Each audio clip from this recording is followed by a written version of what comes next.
Assalamualaikum warahmatullahi wabarakatuh. Alhamdulillah wassalatu wassalamu ala Rasulillah wa ala alihi wa sahbihi wa man walah wa man tabi'ahum bi ihsan ila yaumil sa'ah, amma ba'd. Ayyuhal ikhwah, barakallahu fikum. Kita lanjutkan surah Al-Isra tadi membacanya. Sudah yang apa tadi lagi?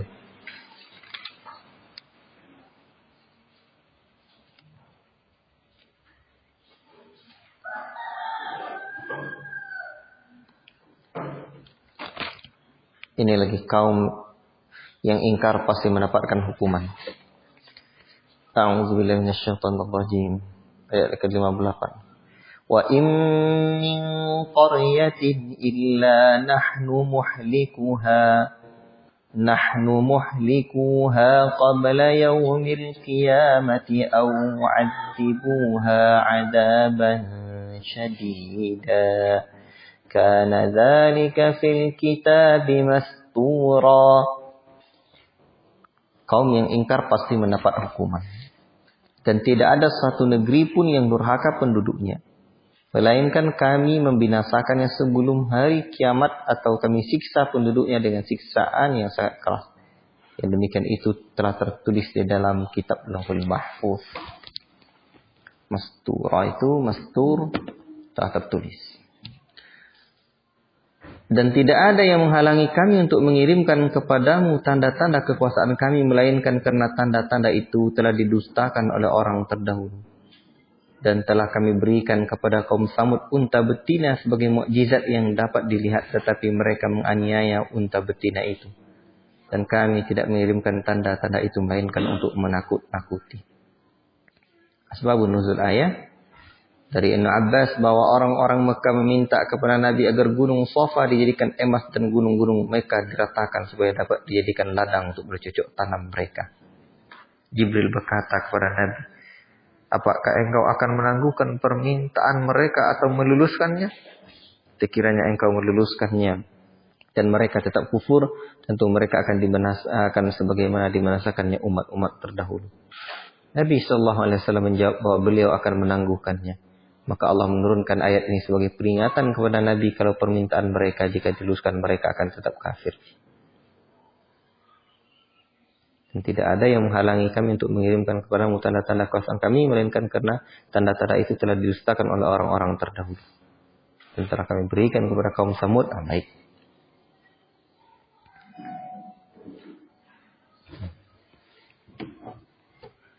Lihatlah dahsyatnya ujian Nabi. Maka minta apa? Minta dijadikan gunung Safa sebagai emas dan gunung Mekah diratakan. La ilaha illallah. Dan ingatlah ketika kami mewahyukan kepadamu, sungguhnya ilmu Rabbmu meliputi seluruh manusia. Dan kami tidak menjadikan mimpi. Mimpi adalah terjemahan dari kata ar-ru'ya. Dalam ayat ini dimaksud ialah mimpi tentang perang Badar yang dialami Rasul sebelum peristiwa perang Badar itu terjadi.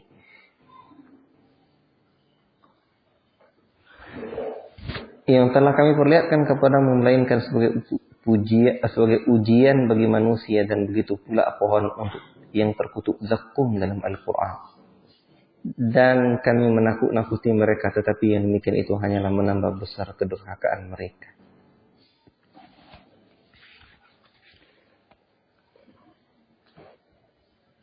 Kemudian permusuhan dan godaan setan terhadap manusia yang menyebabkan kekufuran. Dan ingatlah ketika kami berfirman kepada malaikat, sujudlah kamu semua kepada Adam, lalu mereka sujud kecuali iblis. Dan iblis berkata, apakah aku harus sujud kepada orang yang ciptakan dari tanah?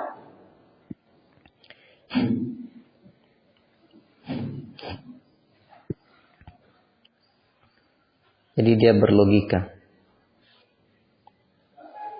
Kata dia, qala a'asjudu liman khalaqata tina? Apakah aku akan bersujud kepada orang yang telah engkau ciptakan dari tanah?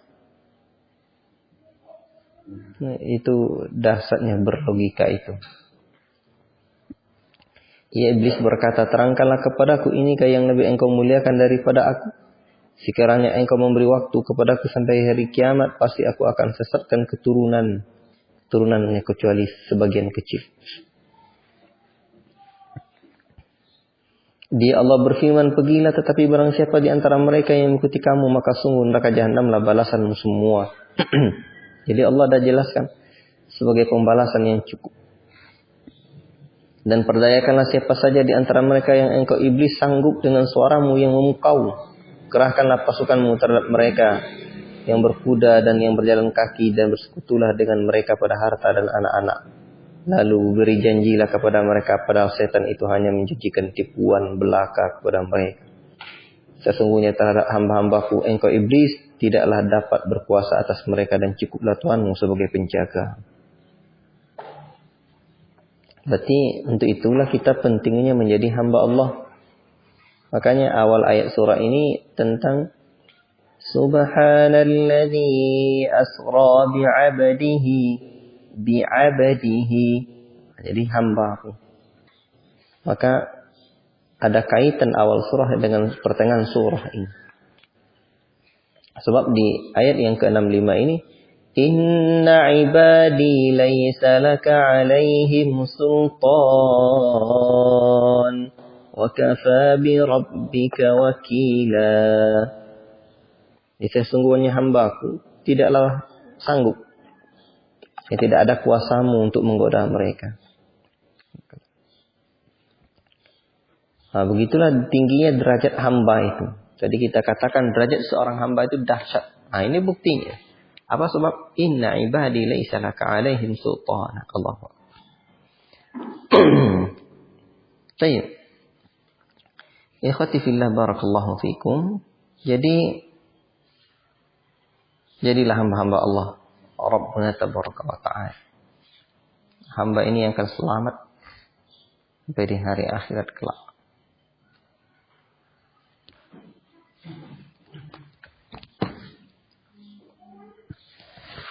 Ikhwati fillah,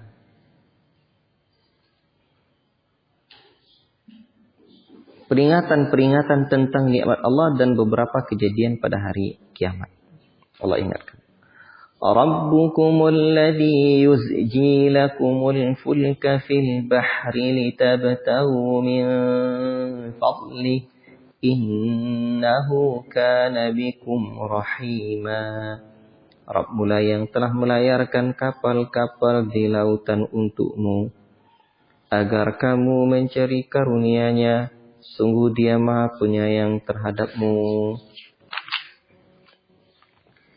Dan apabila kamu ditimpa bahaya di lautan, niscaya hilang semua yang biasa kamu seru kecuali Dia. Tetapi ketika Dia menyelamatkan kamu ke daratan, kamu berpaling darinya, dan manusia memang selalu ingkar, tidak bersyukur.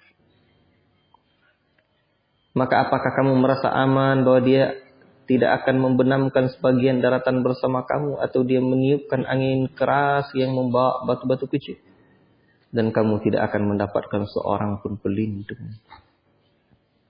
Ataukah kamu merasa aman bahwa Dia tidak akan mengembalikan kamu ke laut sekali lagi? Lalu dia tiupkan angin tofan kepadamu, dan ditenggelamkannya kamu disebabkan kekafiranmu. Kemudian kamu tidak akan mendapatkan seorang penolong pun dalam menghadapi siksaan kami. Ini memang dahsyat juga. Dahsyat juga apa? Ancaman Allah pada mereka, tetapi mereka tidak juga beriman. Sedangkan orang diancamnya kita. Dan memang dah pernah dia membunuh-bunuh orang lain, takut kita. Ini Allah sudah ceritakan, Allah sudah membinasakan umat sebelumnya. Mereka tidak jadi takut. Dan sungguh kami telah memuliakan anak cucu Adam. Kami angkut mereka di darat dan di laut, dan kami beri mereka rezeki dari yang baik-baik. Dan kami lebihkan mereka di atas banyak makhluk yang kami ciptakan dengan kelebihan yang sempurna. وَلَقَدْ كَرَّمْنَا بَنِي آدَمَ وَحَمَلْنَاهُمْ فِي الْبَرِّ وَالْبَحْرِ وَرَزَقْنَاهُمْ مِنَ الطَّيِّبَاتِ وفضلناهم على كثير ممن خلقنا تفضيلا. Jadi ini ayat kemuliaan Bani Adam. Ini ayat kemuliaan Bani Adam. Dan ingatlah ketika pada hari kami panggil setiap umat dengan pemimpinnya. Dan siapa yang diberi catatan dari amal tangan kanannya, mereka akan membaca catatan itu dengan baik dan mereka tidak akan dirugikan sedikit pun. Dan barang siapa yang buta hatinya di dunia ini, maka di hari akhirat kelak dia akan buta tersesat dari jalan yang benar. وَمَنْ كَانَ فِي هَذِهِ أَعْمَى وَهُوَ فِي الْآخِرَةِ أَعْمَى وَأَضَلُّ سَبِيلًا. Buta hati di dunia ini mengakibatkan buta beneran di hari akhirat kelak. La ilaha illallah. Ya, jangan sampai buta hati kita.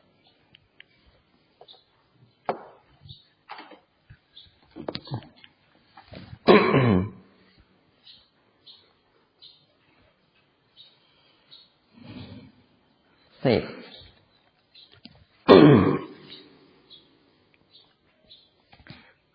Kemudian perlawanan terhadap Nabi Muhammad sallallahu alaihi wasallam akan gagal seperti terhadap nabi-nabi terdahulu. Dan mereka hampir memalingkan engkau Muhammad dari apa yang telah kami wahyukan kepadamu agar engkau mengada-ngada yang lain terhadap kami, dan jika demikian tentu mereka menjadikan engkau sahabat setia. Dan sekiranya kami tidak memperteguh hatimu, niscaya engkau hampir saja condong sedikit kepada mereka.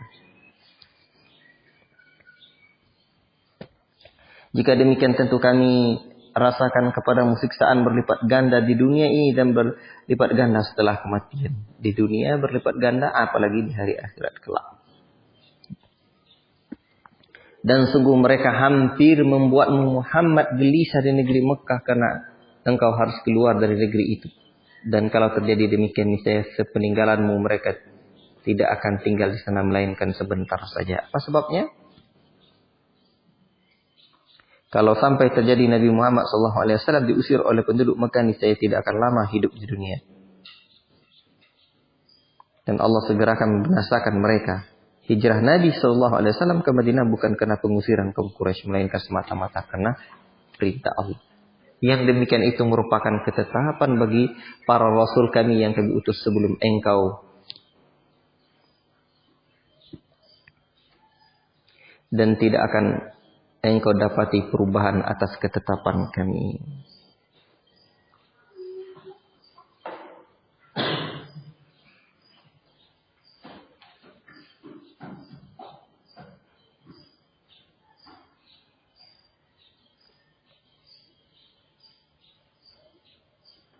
Coba perhatikan ayat yang ke-74 itu.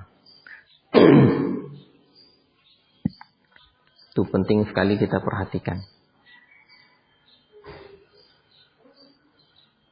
Karena di ayat itu disebutkan bahwa Muhammad apa? Condong. Walaula an sabbatnaka laqad kitta tarkanu ilaihim syai'an qalila. Dan sekiranya kami tidak memperteguh hatimu, niscaya engkau hampir saja condong sedikit kepada mereka.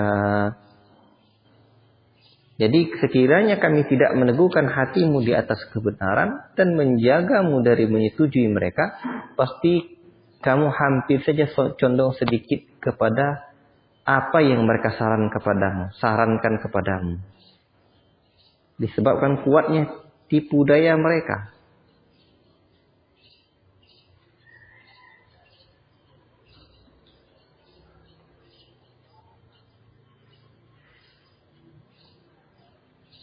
Ini ayat menunjukkan besarnya tipu daya mereka.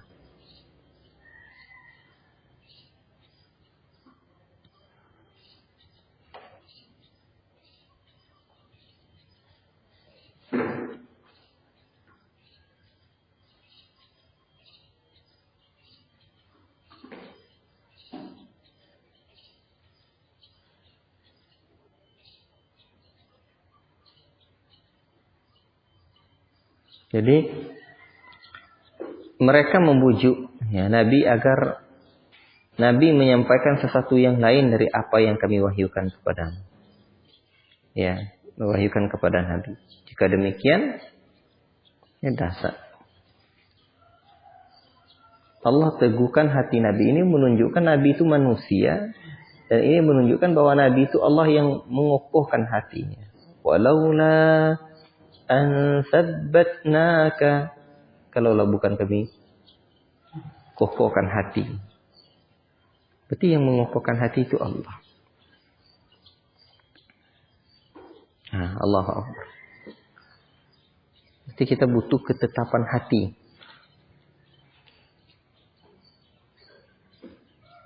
Butuh ketetapan. Makanya ada doa yang sangat penting sekali.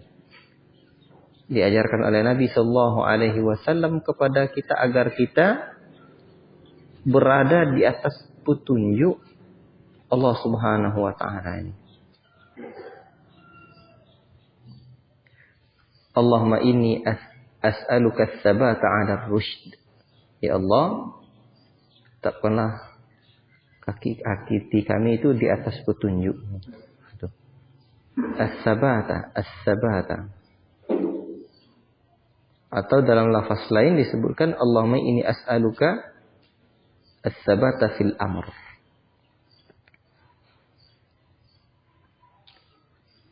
Di dalam kitab saya dengar pertama kali ini dari hadis doa ini dari Syekh Abdul Razak di rekamannya. Ya, ketika menerangkan poin yang ketujuh dari 7 perintah Allah, kewajiban kita terhadap perintah Allah. Jadi as'aluka as-sabata fil amr wal azimata 'ala ar-rusyd. Saya mohon kepadamu keteguhan dalam perintah dan betul-betul memiliki tekad yang kuat di atas petunjuk itu.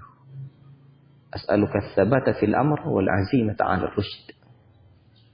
Nah, itu. Itu pentingnya kita memohon ketetapan kepada Allah. Baik.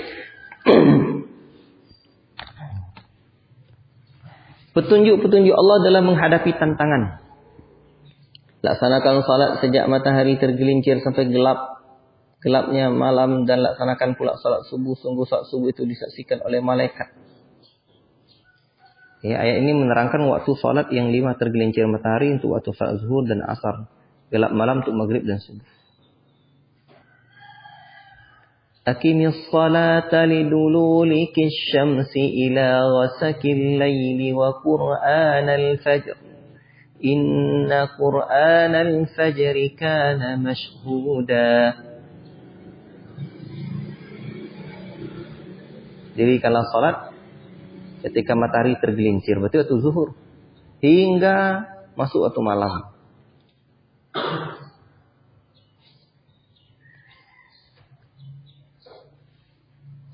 Ya. Ila wasakil laili wa Qur'an al-fajr, dan bacaan salat fajar. Jadi tidak disebutkan secara detail waktu-waktu salat di sini. Hanya sekadar isyarat secara umum saja. Salat itu di sini dia. Itu aja. Nah, makanya kalaulah tidak ada sunnah hadis, kita tidak bisa gimana cara salat secara detail. Kemudian Allah sebutkan dari waktu-waktu yang 5 itu ada lagi satu tambahan. Wa minal laili fatahajjadna bihi nafilatan laka asa an yab'atsaka rabbuka maqaman mahmuda.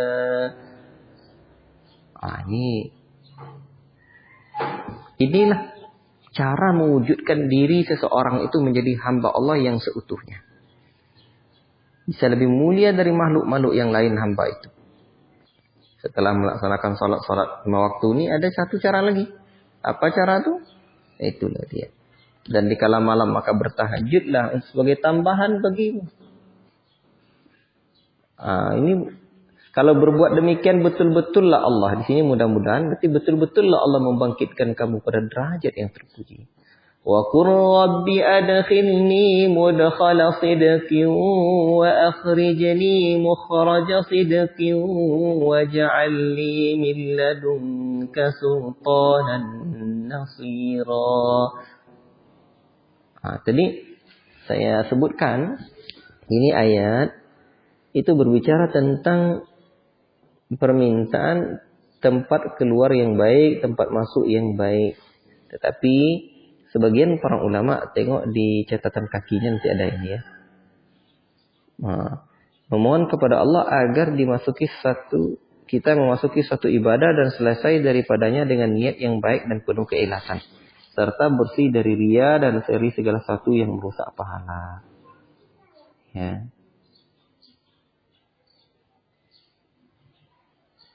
Kemudian ada juga yang menafsirkan memohon kepada Allah agar kita masuk ke kubur dengan baik dan keluar daripadanya ketika hari bangkit dengan baik pula. Ya, wallahu taala a'lam.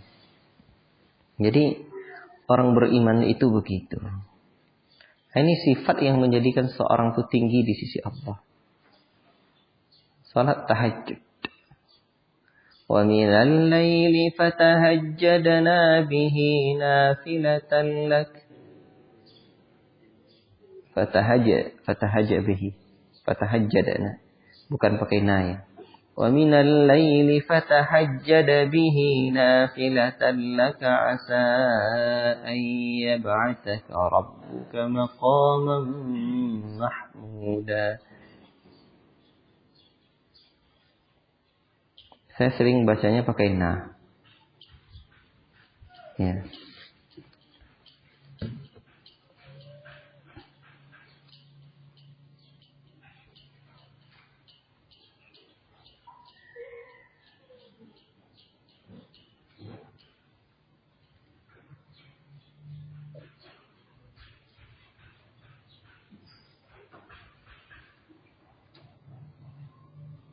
Kalau dengar karena nanti lafaz yang fatahajjadana yang saya baca diluruskan saja.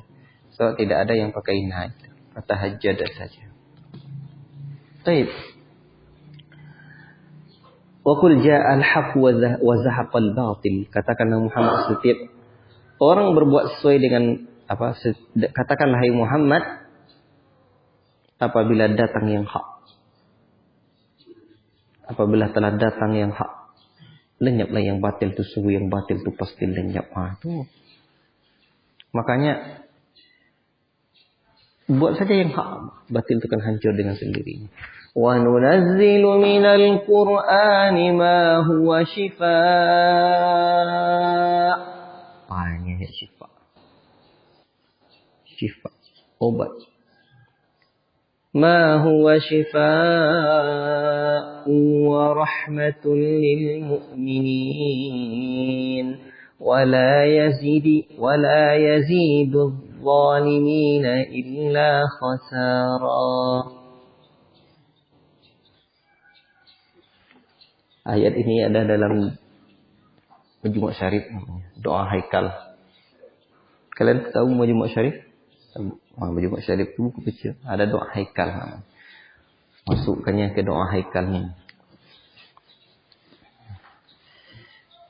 Tapi ya begitulah. Saya tidak dapati keterangan dari ulama-ulama kita yang al-hadis ya. Dan kami turunkan dari Al-Quran itu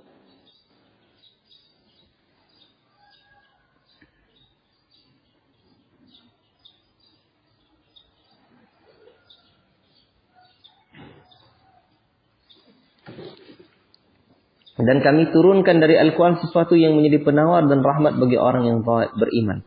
Sedangkan bagi orang yang zalim, Al-Quran itu akan hanya menambah kerugian saja. Dan apabila kami berikan kesenangan kepada manusia, niscaya dia berpaling dan menjauhkan diri dengan sombong. Apabila dia ditimpa kesusahan, dia berputus asa. Katakanlah Muhammad, setiap orang berbuat sesuai dengan pembawanya masing-masing. Maka pembawaannya masing-masing, maka Tuhan mulah lebih mengetahui siapakah yang lebih benar jalan.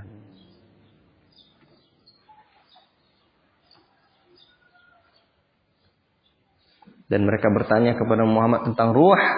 Katakanlah ruh itu urusan Rabb. Ini ayat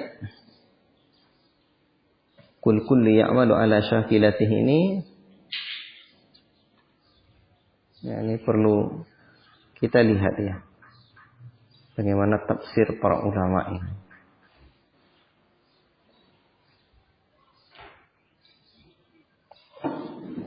Surah 84, Al-Isra 84.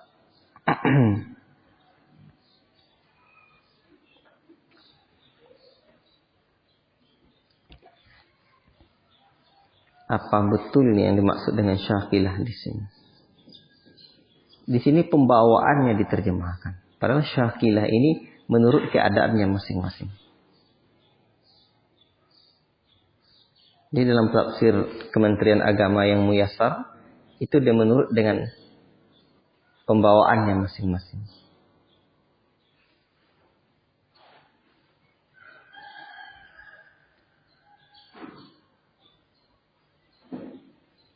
Dan memang dalam bentuk tafsir ya, oleh Syekh Muhammad Sulaiman Ashqar ya, itu juga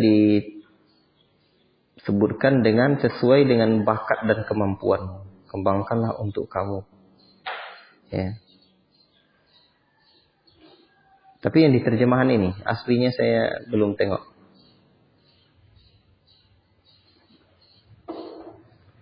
Tapi di dalam yang lain disebutkan bahwa seperti dalam liyatadabbaru ayati, ya, itu disebutkan sesuai dengan kepercayaan dan jalannya dalam hidayah maupun kesesatan.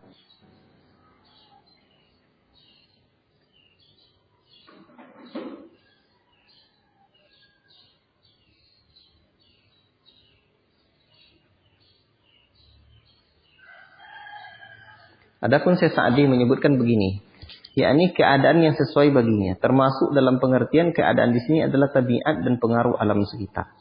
Jika orang tersebut tergolong orang yang baik, maka amalan mereka dilakukan karena Allah Rabbul Alamin.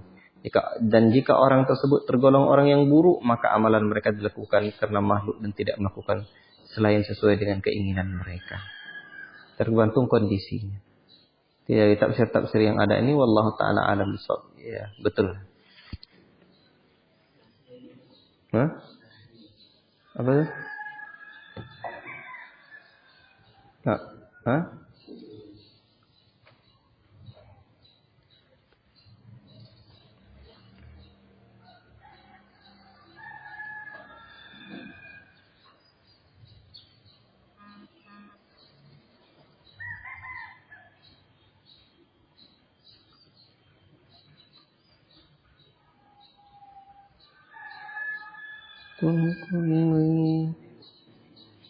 Iya. Di Bahisul Quran itu lengkap apanya? Lengkap Bahisul Quran itu tafsirnya. Iya. Waqad dzakara al-mufassiruna 'iddat aqwali fil murad min syakila fi hadhihi al-ayah hasiluha 'ala an-nahy al-atiyah syakila bi ma'na nahiyah. Sisi. Warahu at-Tabari 'an Ibn Abbas faqalu qulna.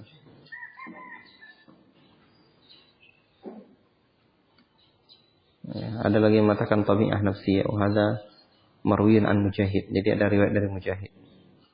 Ada lagi dengan makna niat, rawahu Tabrani an Qatadah.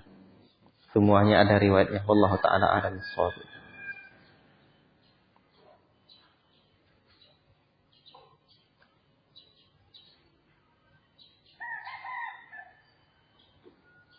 Baik. Farabbukum a'lamu biman huwa ahda sabila. Tapi Rabbmu yang lebih mengetahui siapa yang mendapat petunjuk. Wa yas'alunaka 'anir ruh. Qulir ruhu min amri rabbi. Mereka bertanya kepadamu tentang ruh. Katakanlah ruh itu urusan Rabbku. وَمَا أُوتِيتُم مِّنَ الْعِلْمِ إِلَّا قَلِيلًا. Dan tidaklah kamu diberi ilmu melainkan cuma sedikit. Baik. Jadi Ibnu Mas'ud meriwayatkan bahwa pada suatu hari Nabi sedang berjalan dengan tongkat di Madinah disertai Ibnu Mas'ud, dan lewat di depan segolongan orang Yahudi, salah seorang dari mereka berkata, mari kita bertanya kepadanya. Mereka bertanya, coba terangkan kepada kami tentang ruh. Nabi SAW berdiri seraya mengangkat kepala ke langit. Terlihat beliau sedang diberi wahyu. Kemudian beliau bersabda bahwa ruh adalah urusan Rabbku. Ayat ini turun berkenaan dengan peristiwa tersebut. Ya. Kemudian tantangan dari Nabi Muhammad terhadap manusia untuk menandingi Al-Quran. Dan sesungguhnya jika kami mengkehendaki, niscaya kami lenyapkan apa yang telah kami wahyukan kepada Muhammad, dan engkau tidak akan mendapatkan seorang pembela pun terhadap kami. Kecuali karena rahmat dari Rabbmu, sungguh karunia-Nya atasmu Muhammad sangat besar. Katakanlah, sesungguhnya jika manusia dan jin berkumpul untuk berbuat yang serupa dengan Al-Quran ini, mereka tidak akan dapat membuat yang serupa dengan sekalipun mereka saling bantu-membantu. Qul la in ijtama'atil insanu wal jinnu ala an ya'tu bimithli hadzal Qur'an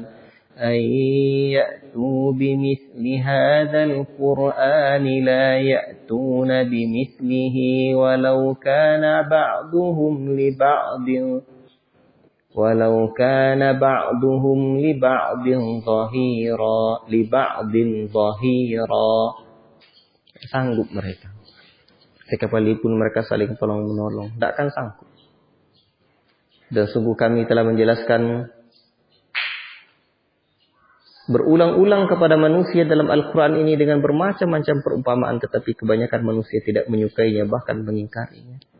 Dan mereka berkata, kami tidak akan percaya kepadamu Muhammad sebelum engkau memancarkan mata air dari bumi untuk kami.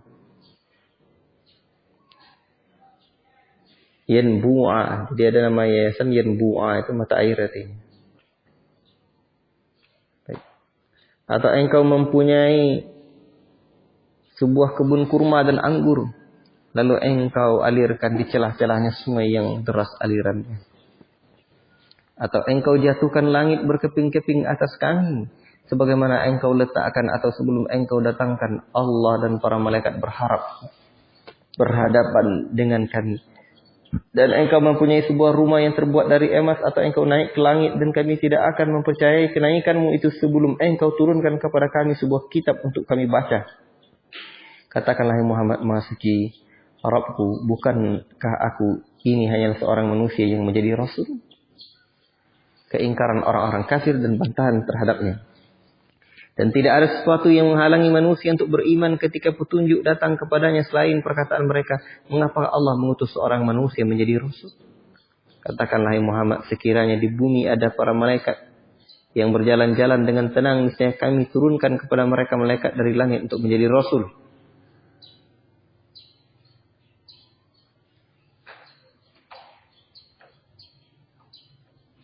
Katakanlah Muhammad, cukuplah Allah menjadi saksi antara aku dan kamu sekalian. Sungguhnya Dia Maha mengetahui, Maha melihat akan hamba-hambanya.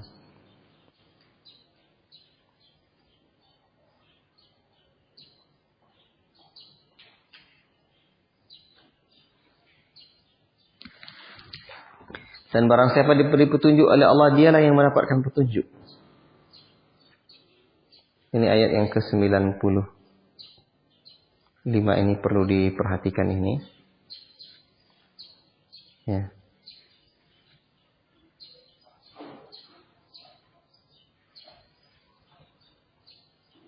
Apa maksud Allah Subhanahu wa taala ini? Maka perlu kita lihat penjelasan para ahli tafsir. Ya.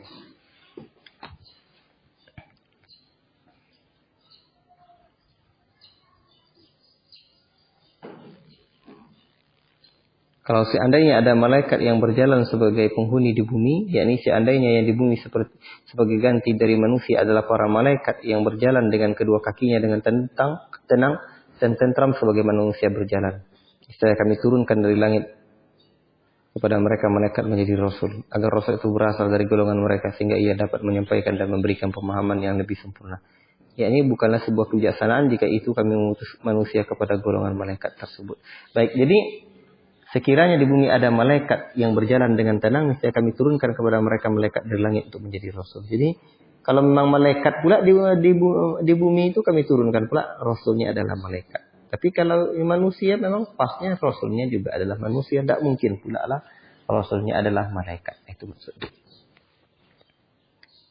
Dan barang siapa yang diberi petunjuk oleh Allah, dialah yang mendapatkan petunjuk. Dan barang siapa yang dia sesatkan, maka engkau tidak akan mendapat penolong bagi mereka selain dia. Dan kami akan mengumpulkan mereka pada hari kiamat dengan wajah tersungkur, dalam keadaan buta, bisu dan tuli. Tempat kediaman mereka adalah neraka jahanam. Setiap kali nyala api jahanam itu akan padam, kami tambah lagi nyalanya bagi mereka. Itulah balasan bagi mereka, karena sungguhnya mereka kafir kepada ayat-ayat kami. Karena mereka berkata, apabila kami telah menjadi tulang belulang dan benda yang hancur, apakah kami benar-benar akan dibangkitkan kembali sebagai makhluk yang baru? Dan apakah mereka tidak memperhatikan bahwa Allah yang menciptakan langit dan bumi adalah Maha Kuasa pula menciptakan yang serupa dengan mereka. Dan dia telah menetapkan waktu tertentu mati atau berbangkit bagi mereka yang tidak diragukan lagi. Maka orang zalim itu tidak menolaknya kecuali dengan kekafiran. Katakanlah hai Muhammad, sekiranya kamu menguasai pembenaran rahmat Rabbku. Niscaya pembenaran itu kamu tahan karena takut membelanjakannya. Dan manusia itu memang sangat kikir. Kemudian beberapa kisah tentang Nabi Musa dan pengalaman Nabi Musa alaihissalam sebagai pelipur kesalahan hati Nabi Muhammad. Dan sungguh kami telah memberikan kepada Musa sebagai 9 mukjizat yang nyata. 9 mukjizat itu apa tuh? Ada di catatan kakinya. Tongkat, tangan, belalang, kutu, katak, darah, topan laut, dan gunung Sinai.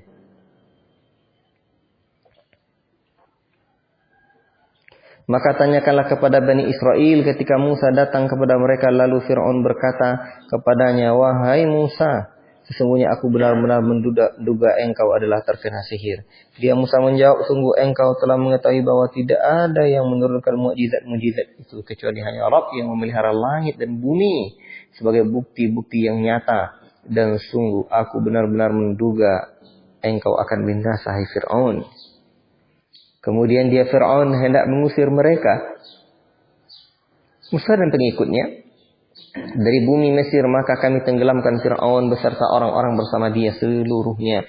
Dan setelah itu kami berfirman kepada Bani Israel, tinggallah di negeri ini, tetapi apabila masa berbangkit datang, niscaya kami kumpulkan kamu dalam keadaan bercampur baur.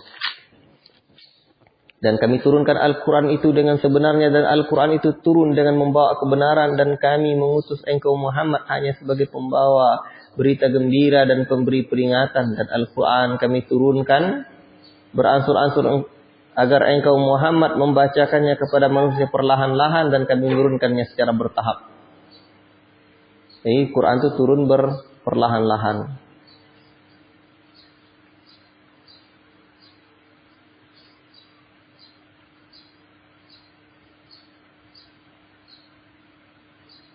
Dan katakanlah hai Muhammad, berimanlah kamu kepada Al-Quran atau tidak usah beriman, sama saja bagi Allah. Sesungguhnya orang yang telah diberi pengetahuan sebelumnya, apabila Al-Quran dibacakan kepada mereka, mereka menyungkur wajah bersujud. Sudah seperti kapal terbang saya. Dan kami berkata, Maha suci Rabb kami, sungguh janji Rabb kami pasti dipenuhi. Dan mereka menyungkurkan wajah sambil menangis, dan mereka bertambah khusyuk. Inilah sifat orang-orang yang beriman kepada Al-Quran ini. وَيَخِرُّونَ لِلْأَذْقَانِ يَبْكُونَ وَيَزِيدُهُمْ خُشُوعًا. Makanya di ayat ini dianjurkan untuk bersujud sajadah, ya, sujud tilawah. Katakanlah hai Muhammad,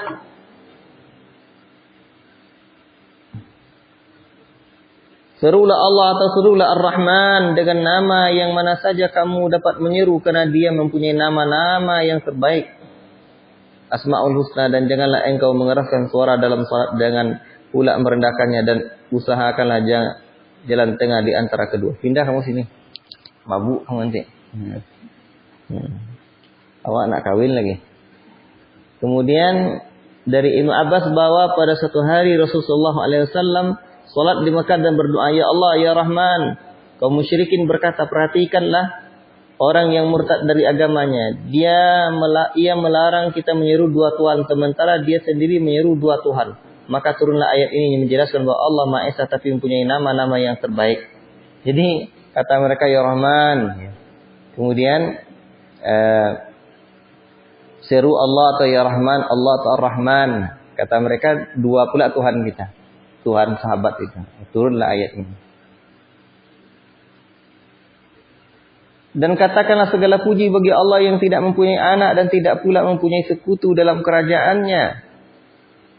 Dan tidak memerlukan penolong dari kehinaan dan agungkanlah dia seagung-agungnya. Wallahu ta'ala a'lam bis-shawab ya.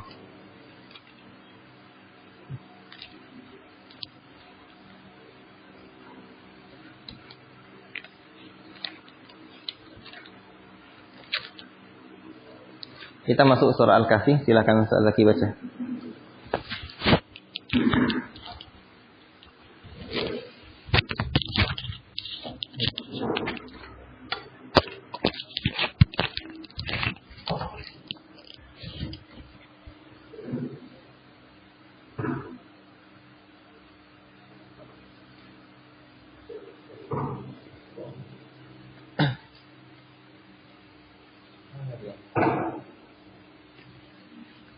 Terekam enggak?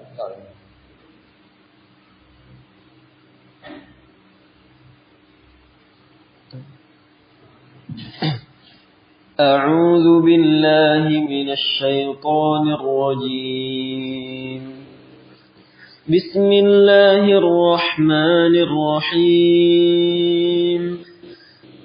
الحمد لله الذي أنزل على عبده الكتاب ولم يجعل له عوجا قيما لينذر بأسا شديدا من لدنه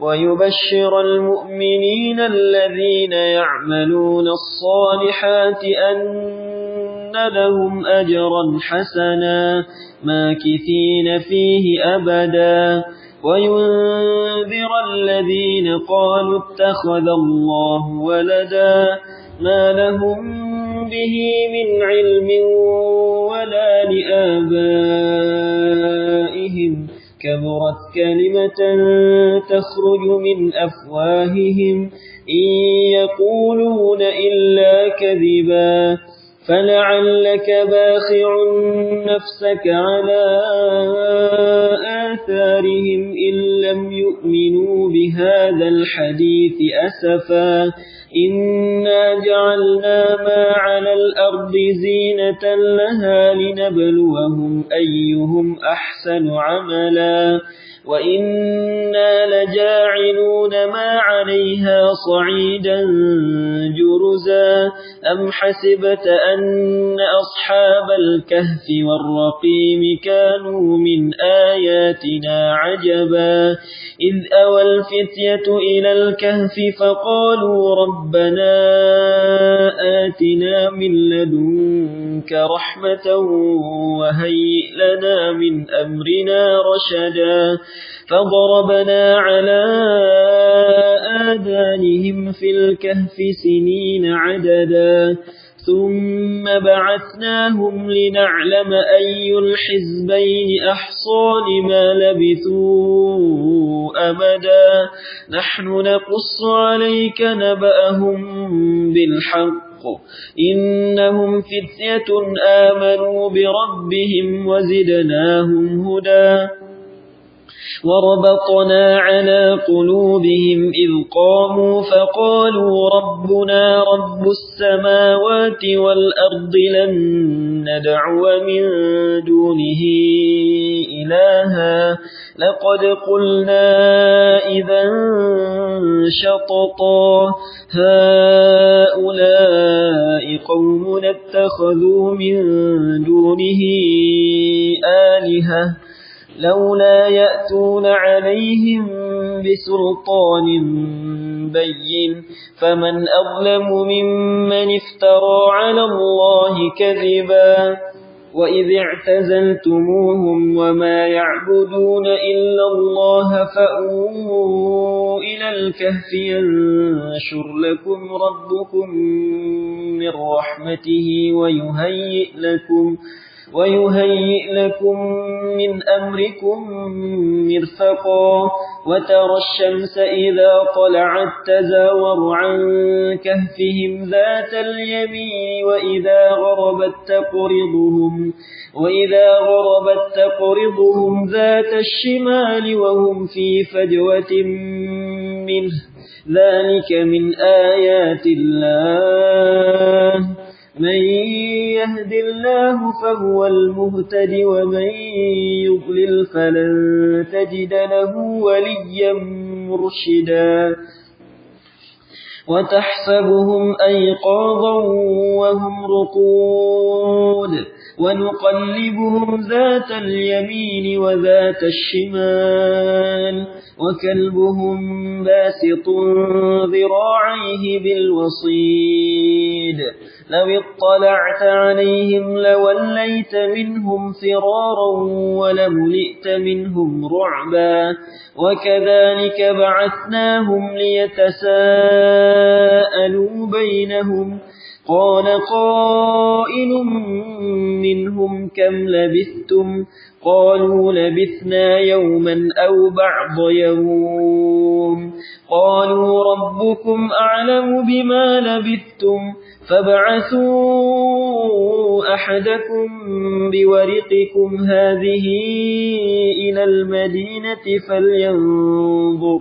فلينظر أيها أزكى طعاما فليأتكم برزق منه وليتلطف ولا يشعرن بكم أحدا إنهم إن يظهروا عليكم يرجموكم أو يعيدوكم في ملتهم ولن تفلحوا إذا أبدا وكذلك أعثرنا عليهم ليعلموا أن وعد الله حق وأن الساعة لا ريب فيها إذ يتنازعون بينهم أمرهم فقالوا بنوا عليهم بنيانا ربهم أعلم بهم قال الذين غلبوا على أمرهم لنتخذن عليهم مسجدا سيقولون ثلاثة رابعهم كلبهم ويقولون خمسة سادسهم كلبهم رجما بالغيب ويقولون سبعة وثامنهم كلبهم قل ربي أعلم بعدتهم ما يعلمهم إلا قليل فلا تمار فيهم إلا مراء ظاهرا ولا تستفت فيهم منهم أحدا ولا تقولن لشيء إني فاعل ذلك غدا إلا أن يشاء الله واذكر ربك إذا نسيت وقل عسى أن يهديني ربي لأقرب من هذا رشدا ولبثوا في كهفهم 300 سنين وازدادوا 9 قل الله أعلم بما لبثوا له غيب السماوات والأرض أبصر به وأسمع ما لهم من دونه من ولي ولا يشرك في حكمه أحدا واتل ما أوحي إليك من كتاب ربك لا مبدل لكلماته ولن تجد من دونه ملتحدا واصبر نفسك مع الذين يدعون ربهم بالغداة والعشي يريدون وجهه ولا تعد عيناك عنهم تريد زينة الحياة الدنيا ولا تطع من أغفلنا قلبه عن ذكرنا واتبع هواه وكان أمره فرطا وقل الحق من ربكم فمن شاء فليؤمن ومن شاء فليكفر إنا أعتدنا للظالمين نارا أحاط بهم سرادقها وإن يستغيثوا يغاثوا بماء كالمهل يشوي الوجوه بئس الشراب وساءت مرتفقا إن الذين آمنوا وعملوا الصالحات إنا لا نضيع أجر من أحسن عملا أولئك لهم جنات عدن تجري من تحتهم الأنهار يحلون فيها من أساور من ذهب ويلبسون ثيابا خضرا من سندس وإستبرق متكئين فيها على الأرائك نعم الثواب وحسنت مرتفقا واضرب لهم مثل الرجلين جعلنا لأحدهما جنتين من أعناب وحففناهما بنخل وجعلنا بينهما زرعا كلتا الجنتين آتت أكلها ولم تظلم منه شيئا وفجرنا خلالهما نهرا وكان له ثمر فقال لصاحبه وهو يحاوره أنا أكثر منك مالا وأعز نفرا ودخل جنته وهو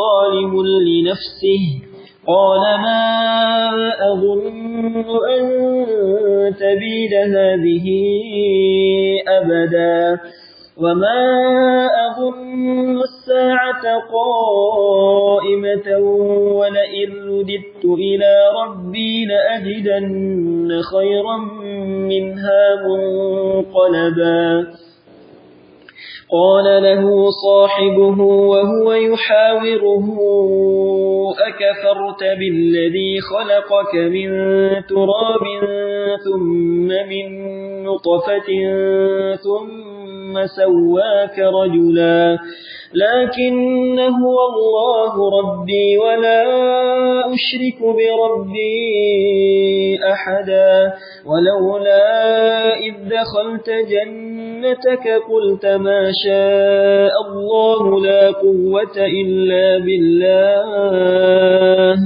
إن ترني أنا أقل منك مالا وولدا فعسى ربي أن يؤتيني خيرا من جنتك ويرسل عليها حسبانا من السماء فتصبح صعيدا زلقا أو يصبح ماؤها غورا فلن تستطيع له طلبا وأحيط بثمره فأصبح يقلب كفيه على ما أنفق فيها وهي خاوية على عروشها ويقول يا ليتني لم أشرك بربي أحدا ولم تكن له فئة ينصرونه من دون الله وما كان منتصرا هنالك الولاية لله الحق هو خير ثوابا وخير عقبا واضرب لهم مثل الحياة الدنيا كماء إن أنزلناه من السماء فاختلط به نبات الأرض فأصبح هشيما تذروه الرياح وكان الله على كل شيء مقتدرا المال والبنون زينة الحياة الدنيا والباقيات الصالحات خير عند ربك ثوابا وخير أملا ويوم نسير الجبال وترى الأرض بارزة وحشرناهم فلم نغادر منهم أحدا وعرضوا على ربك صفا لقد جئتمونا كما خلقناكم أول مرة بل زعمتم أن لن نجعل لكم موعدا ووضع الكتاب فترى المجرمين مشفقين مما فيه ويقولون يا ويلتنا ما لهذا الكتاب لا يغادر صغيرة ولا كبيرة إلا أحصاها ووجدوا ما عملوا حاضرا ولا يظلم ربك أحدا وإذ قلنا للملائكة اسجدوا لآدم فسجدوا إلا إبليس كان من الجن ففسق عن أمر ربه أفتتخذونه وذريته أولياء من دوني وهم لكم عدو بئس للظالمين بدلا ما أشهدتهم خلق السماوات والأرض ولا خلق أنفسهم وما كنت متخذ المضلين عضدا ويوم يقول نادوا شركائي الذين زعمتم فدعوهم فلم يستجيبوا لهم وجعلنا بينهم موبقا ورأى المجرمون النار فظنوا أنهم مواقعوها ولم يجدوا عنها مصرفا ولقد صرفنا في هذا القرآن للناس من كل مثل وكان الإنسان أكثر شيء جدلا وما منع الناس أن يؤمنوا إذ جاءهم الهدى ويستغفروا ربهم إلا أن تأتيهم سنة الأولين أو يأتيهم العذاب قبلا وما نرسل المرسلين إلا مبشرين ومنذرين ويجادل الذين كفروا بالباطل ليدحضوا به الحق واتخذوا آياتي وما أنذروا هزوا ومن أظلم ممن ذكر بآيات ربه فأعرض عنها ونسي ما قدمت يداه إنا جعلنا على قلوبهم أكنة أن يفقهوه وفي آذانهم وقرا وإن تدعهم إلى الهدى فلن يهتدوا إذا أبدا وربك الغفور ذو الرحمة لو يؤاخذهم بما كسبوا لعجل لهم العذاب بل لهم موعد لن يجدوا من دونه موئلا وتلك القرى أهلكناهم لما ظلموا وجعلنا لمهلكهم موعدا وإذ قال موسى لفتاه لا أبرح حتى أبلغ مجمع البحرين أو أمضي حقبا فلما بلغ مجمع بينهما نسيا حوتهما فاتخذ سبيله في البحر سربا فلما فلما جاوزا قال لفتاه آتنا غداءنا لقد لقينا من سفرنا هذا نصبا قال أرأيت إذ أوينا إلى الصخرة فإني نسيت الحوت وما أنسانيه إلا الشيطان أن أذكره واتخذ سبيله في البحر عجبا قال ذلك ما كنا نبغي فارتدا على آثارهما قصصا فوجدا عبدا من عبادنا آتيناه رحمة من عندنا وعلمناه من لدنا علما قال له موسى هل أتبعك على أن تعلمني مما علمت رشدا قال إنك لن تستطيع معي صبرا وكيف تصبر على ما لم تحط به خبرا قال ستجدني إن شاء الله صابرا ولا أعصي لك أمرا قال فإن اتبعتني فلا تسألني عن شيء حتى أحدث لك منه ذكرا فانطلقا حتى إذا ركبا في السفينة خرقها قال أخرقتها لتغرق أهلها لقد جئت شيئا إمرا قال ألم أقل إنك لن تستطيع معي صبرا قال لا تؤاخذني بما نسيت ولا ترهقني من أمري عسرا فانطلقا حتى إذا لقيا غلاما فقتله قال أقتلت نفسا زكية بغير نفس لقد جئت شيئا نكرا قال ألم أقل لك إنك لن تستطيع معي صبرا قال إن سألتك عن شيء بعدها فلا تصاحبني قد بلغت من لدني عذرا فانطلقا حتى إذا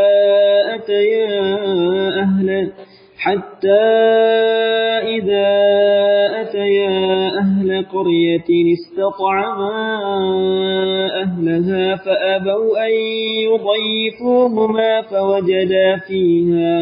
فوجدا فيها جدارا يريد أن ينقض فأقامه قال لو شئت لاتخذت عليه أجرا قال هذا فراق بيني وبينك سأنبئك بتأويل ما لم تستطع عليه صبرا أما السفينة فكانت لمساكين يعملون في البحر فأردت أن أعيبها وكان وراءهم ملك يأخذ كل سفينة غصبا وأما الغلام فكان أبواه مؤمنين فخشينا أن يرهقهما طغيانا وكفرا فأردنا أن يبدلهما ربهما خيرا منه زكاة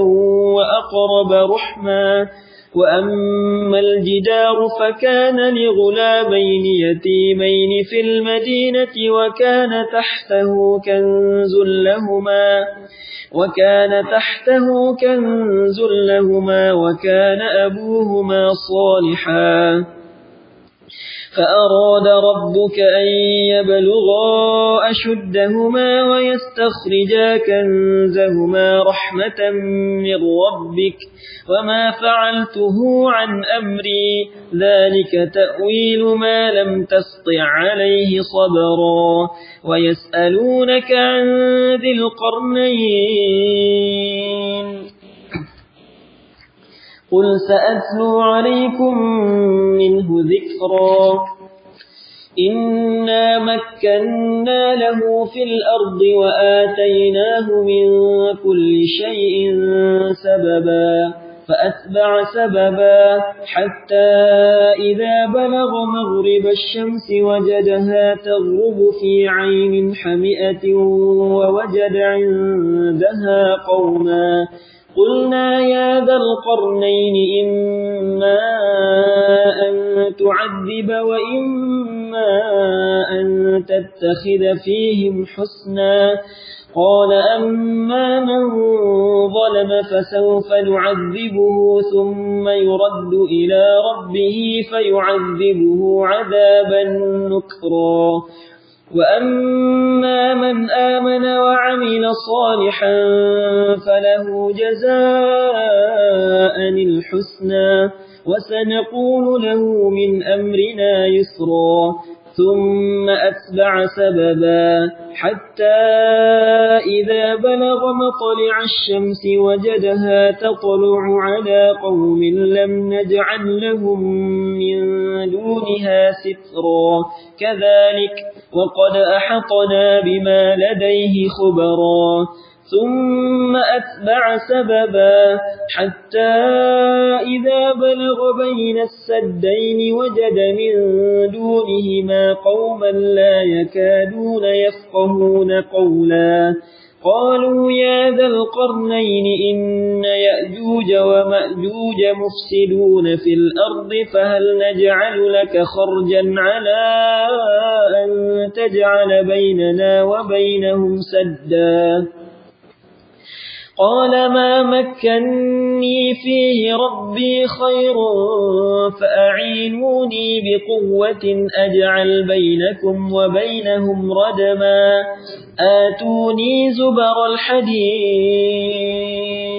حتى إذا ساوى بين الصدفين قال انفخوا حتى إذا جعله نارا قال آتوني أفرغ عليه قطرا فما استطاعوا أن يظهروه وما استطاعوا له نقبا قال هذا رحمة من ربي فإذا جاء وعد ربي جعله دكا وكان وعد ربي حقا وتركنا بعضهم يومئذ يموج في بعض ونفخ في الصور فجمعناهم جمعا وعرضنا جهنم يومئذ للكافرين عرضا الذين كانت أعينهم في غطاء عن ذكري وكانوا لا يستطيعون سمعا أفحسب الذين كفروا أن يتخذوا عبادي من دوني أولياء إنا أعتدنا جهنم للكافرين نزلا قل هل ننبئكم بالأخسرين أعمالا الذين ضل سعيهم في الحياة الدنيا وهم يحسبون أنهم يحسنون صنعا أولئك الذين كفروا بآيات ربهم ولقائه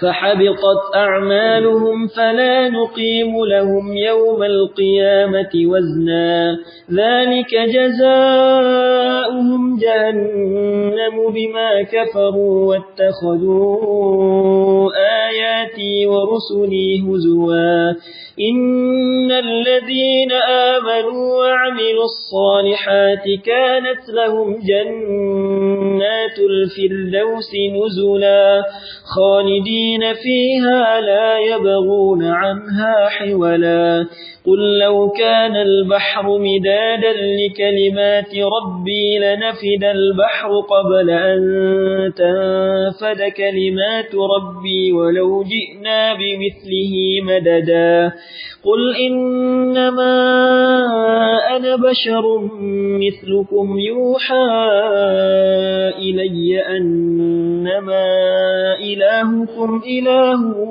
واحد فمن كان يرجو لقاء ربه فليعمل عملا صالحا ولا يشرك بعبادة ربه أحدا.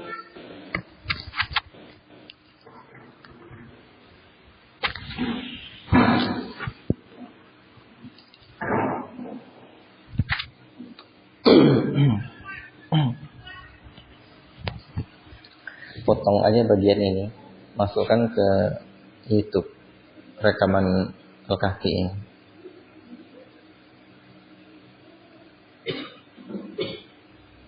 Dibuatkan latar belakangnya kampung-kampung kita. Baik, ikhwati fillah barakallahu fikum.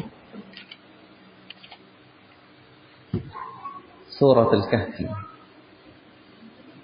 Nama surah adalah surah Al-Kahfi. Al-Kahf atau Kahfun berarti apa? Gua. Ini ceritanya cerita Ashabul Kahfi.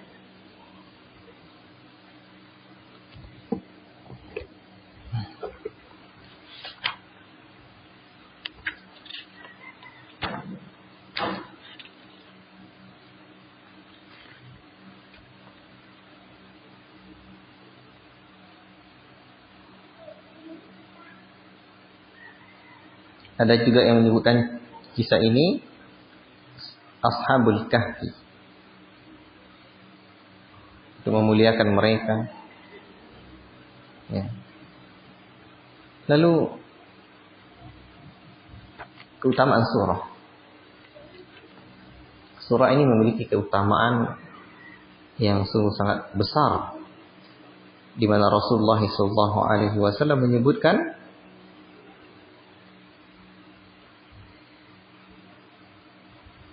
man hafidha 10 ayatin min awal suratil kahfi usima minad dajjal. Ini dikeluarkan oleh Imam Muslim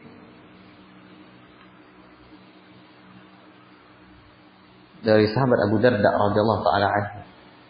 Siapa yang menghafal 10 ayat di awal surah Al-Kahfi, dia terpelihara dari Dajjal.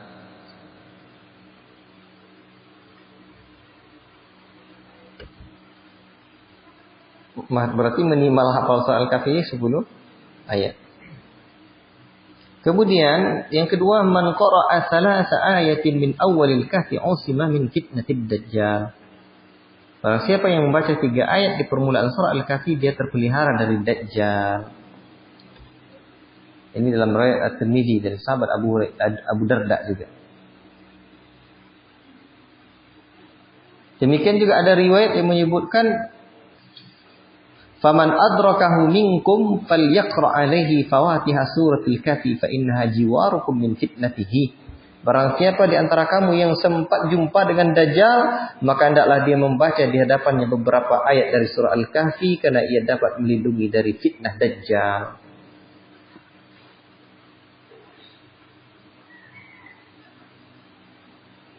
Baik. Kemudian juga keutamaan yang keempat, ada seorang sahabat yang sedang membaca surat Al-Kahfi, di luar rumahnya ada seekor kuda yang terikat.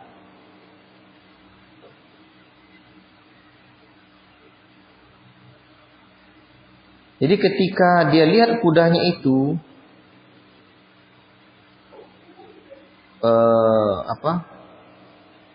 mengeluarkan suara, ya, apa bahasa Indonesianya? Mokianya meringkik, ya. Dilihatnya segumpal awan di langit. Sahabat itu telah menceritakan peristiwa yang dilihatnya kepada Nabi. Maka Nabi bersabda, fa inna sakinatu tanazzalat indal Qur'ani atau tanazzalat lil Qur'an. Itulah dia sakinah, cahaya yang turun ketika dibaca Al-Quran atau karena dibacakan Al-Quran. Berarti ketika baca surah Al-Kahfi, sehingga sebagian Para ahli memasukkan ini masuk ke dalam keutamaan suratul Kahfi. Walaupun hadisnya berbunyi umum. Kemudian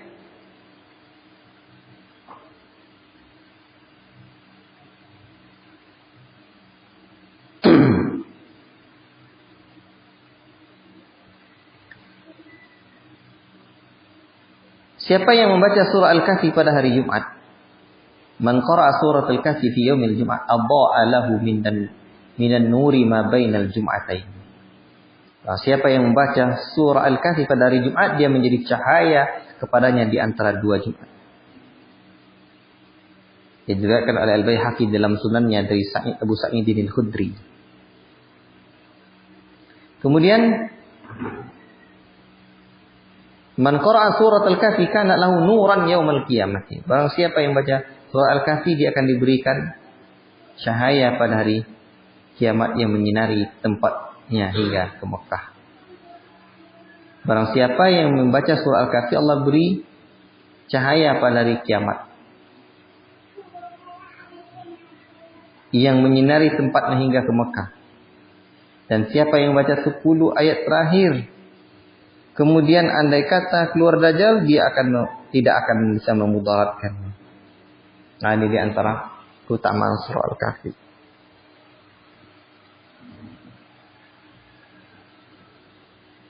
Baik.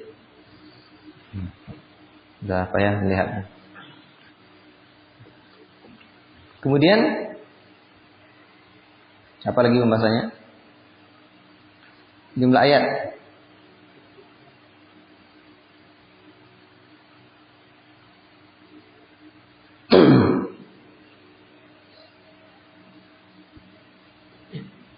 Ayat 18. Tertib surahnya surah 18. Tertib surahnya secara mushafi surah yang ke-18. Tertib turunnya adalah surah yang ke-69. Dan surah ini surah Makkiyah. Zaman turunnya surah Al-Kahfi diturunkan pada permulaan tahun ke-5 kenabian. Tahun 5 kenabian.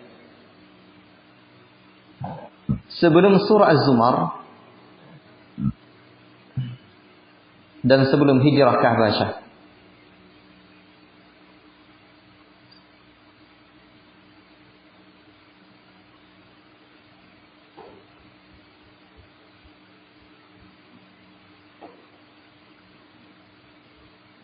Itu bulan Rajab tahun 5 kenabian.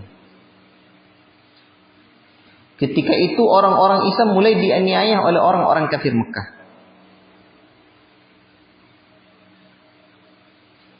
Dan di dalam soal Kahfi nanti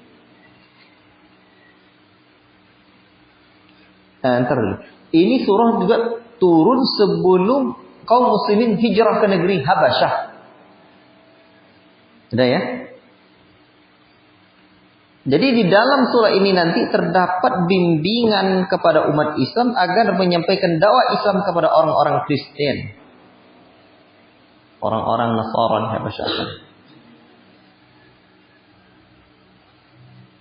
Dan anak-anak muda di kalangan umat Islam di zaman sahabat ini dibimbing, dididik agar seperti pemuda-pemuda Ashabul Kahfi.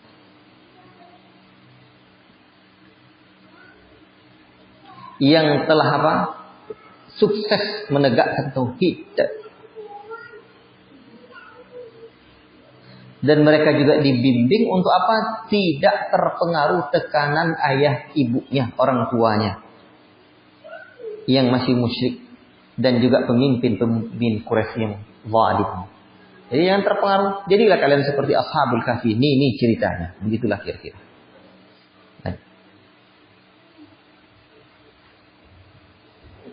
Jumlah ayat 110 ayat.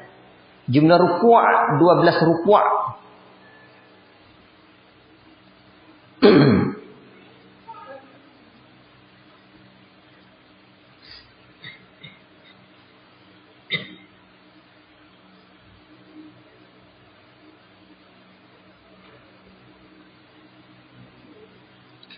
Baik, ikhwati fillah, barakallahu fikum.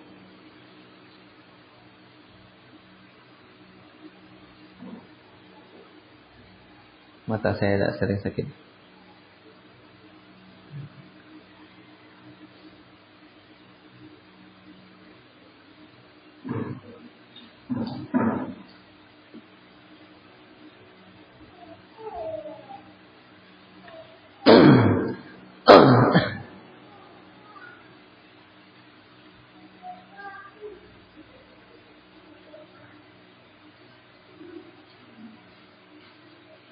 Baik.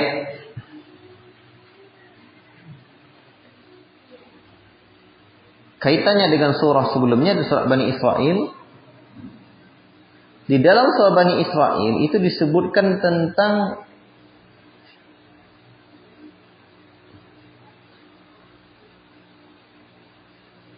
aturan hidup bermasyarakat. Dan juga aturan kenegaraan Islam, kenegaraan yang adil.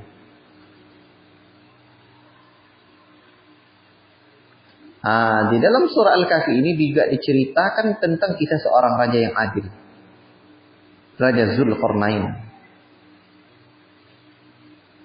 Dan negara itu tegak dengan masyarakat, kumpulan-kumpulan masyarakat atau individu-individu yang sanggup berkorban memperjuangkan tauhid. Orang-orang yakin dengan hari akhirat.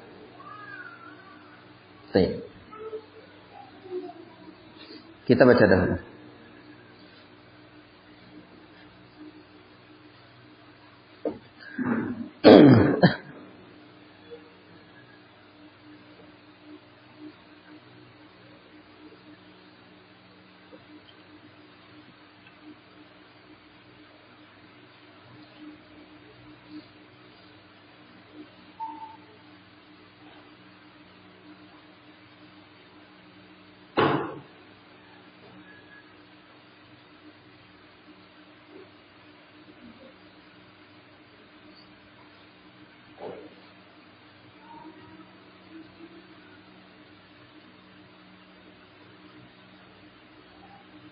Saya susah membaca, sakit matanya.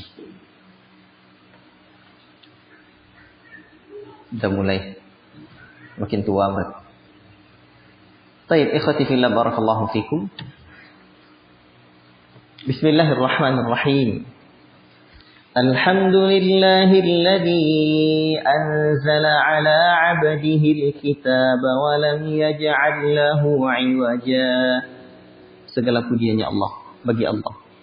Ini ancaman terhadap kepercayaan Tuhan yang punya anak. Segala puji bagi Allah yang telah menurunkan kitab Al-Quran kepada hambanya dan dia tidak menjadikan Al-Quran itu bengkok.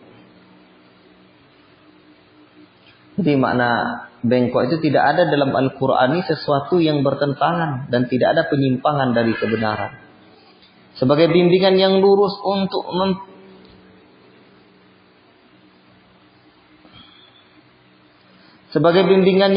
untuk memperingatkan akan siksa yang sangat pedih dari siksa yang memberikan kabar gembira dari siksanya dan memberikan kabar gembira kepada orang-orang mukmin yang mengerjakan kebaikan bahwa mereka akan mendapatkan balasan yang baik, mereka kekal di dalamnya untuk selama-lamanya, dan untuk memperingatkan kepada orang-orang yang berkata Allah mengambil seorang anak.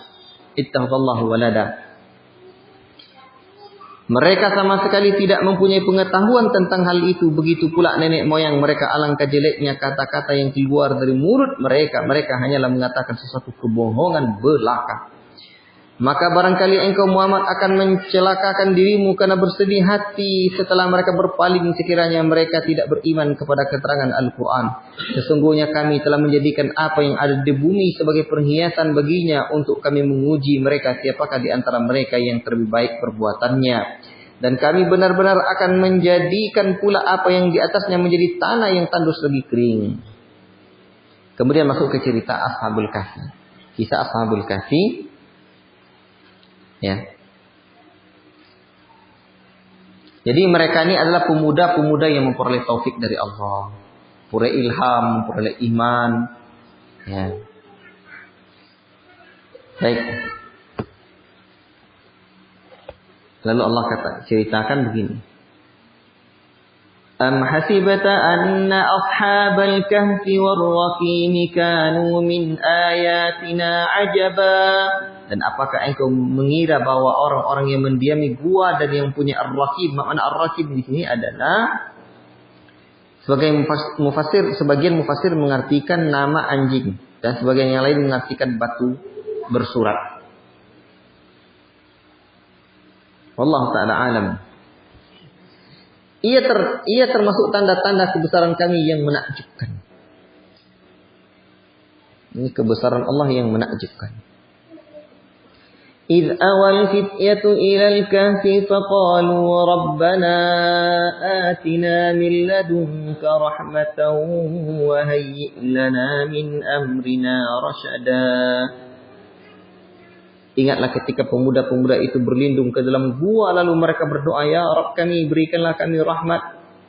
Berikanlah rahmat kepada kami dari siksa-Mu dan sempurnakanlah petunjuk yang lurus bagi kami dalam urusan kami.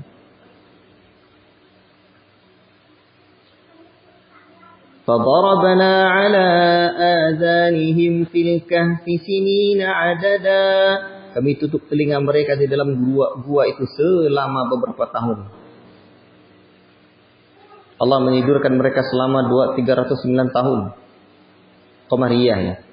Dalam gua itu, lihat ayat 25 surah ini nanti. Mereka tidak dapat dibangunkan oleh suara apapun.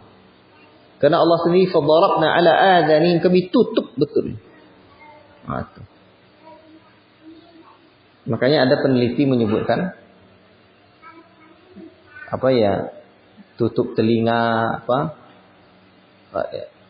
pokoknya tidak ada suara-suara yang mengganggu, itu makin nyenyak tidur kita. Baik.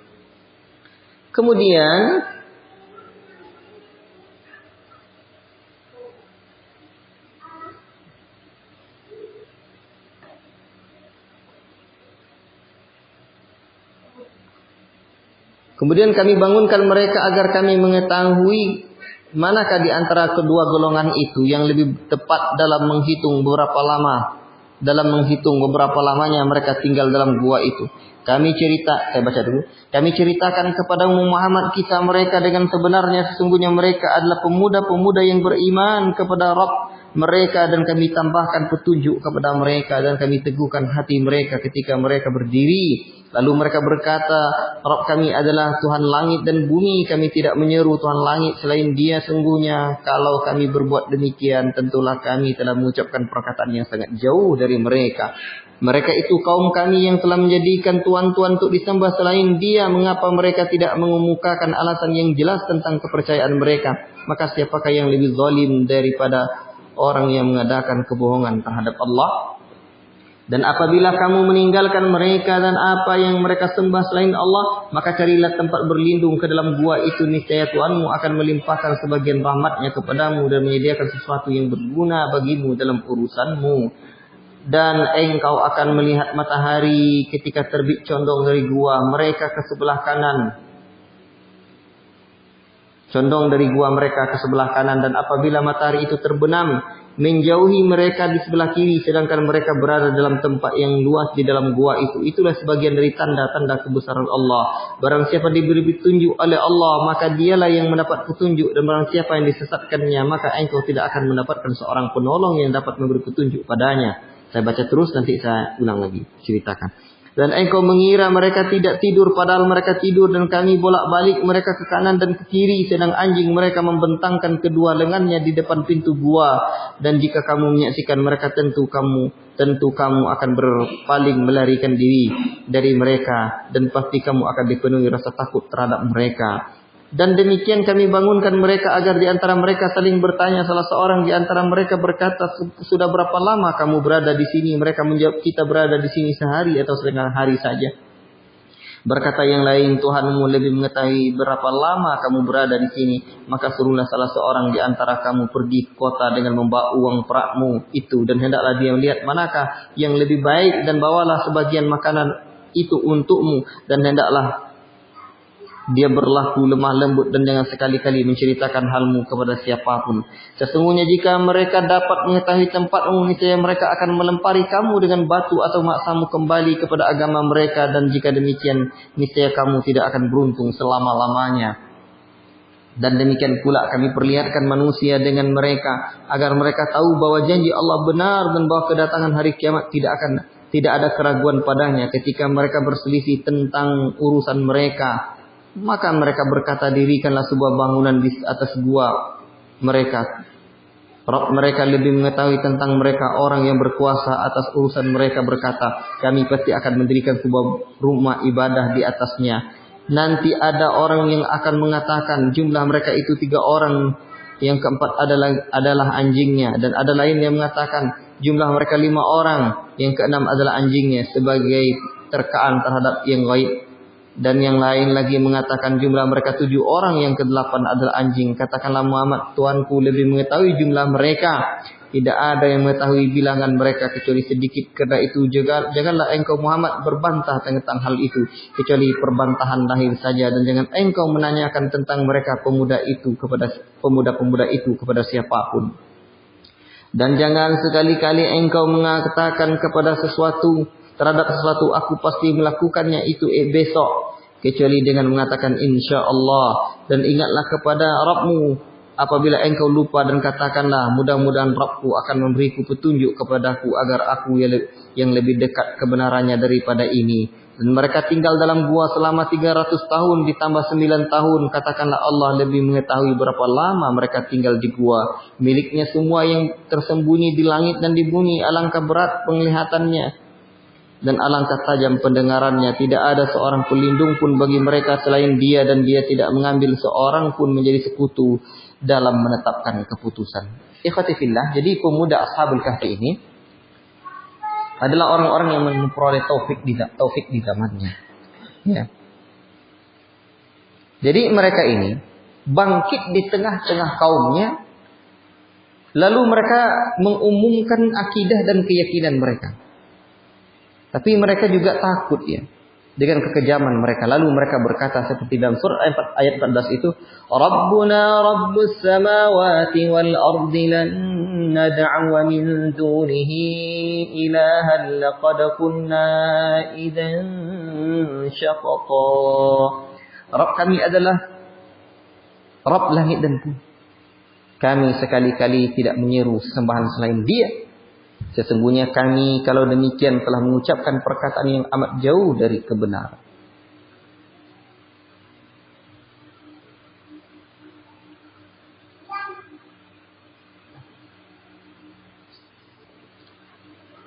Jadi manakala mereka telah sepakat di atas tauhid dan mereka mengetahui bahwa kaum mereka akan menganiaya mereka, lalu mereka berdoa kepada Allah.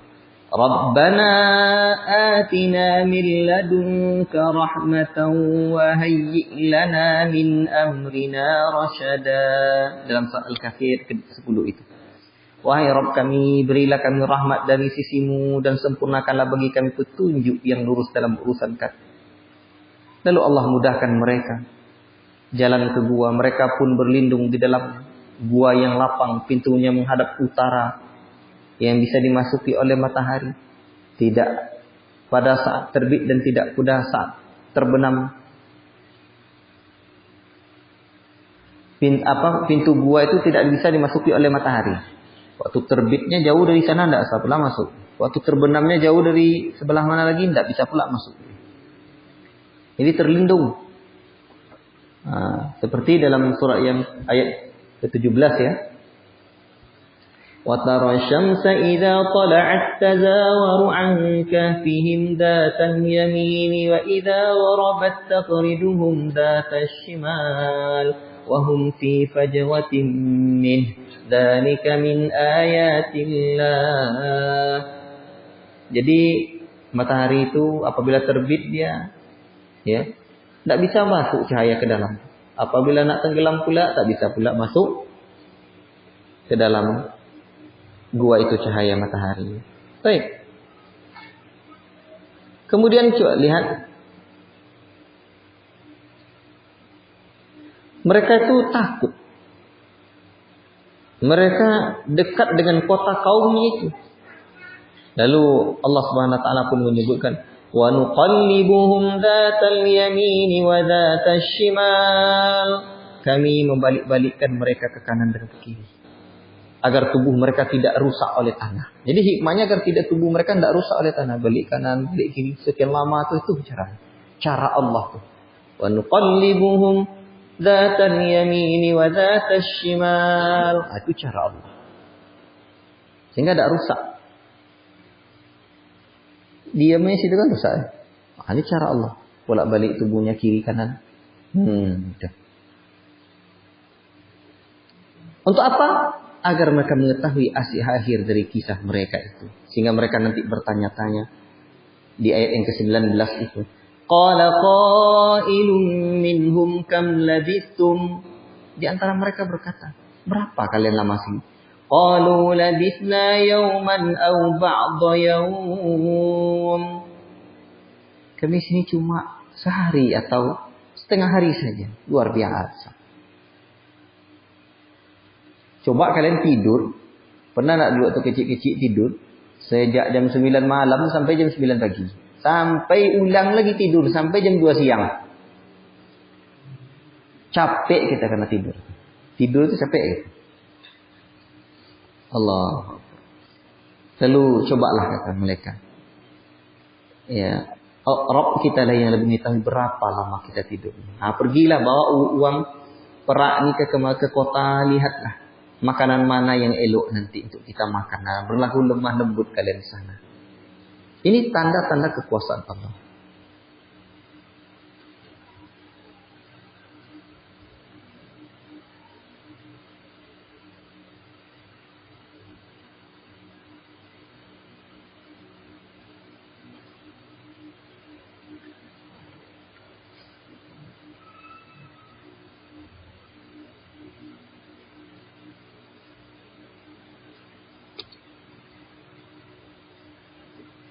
Jadi ayat ini adalah bagaimana diri kita bagaimana agar kita betul-betul menyelamatkan kita dari cobaan, dari fitnah. Dan lihat pula ayat ini di ayat yang ke-19 itu memberikan faedah itu. فَلْيَنْظُرْ أَيُّهَا أَزْكَى طَعَامًا فَلْيَأْتِكُمْ بِرِزْقٍ مِّنْهُ.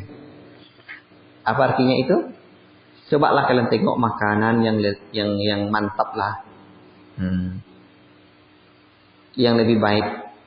Hendaklah membawa makanan itu. Jadi boleh makan makanan yang lezat dan memilih makanan yang sesuai dengan selera kita, selama tidak berlebih-lebihan. Ashabul Kahfi tengok dia. Suruh azka ta'aman, makanan yang paling azka ta'aman.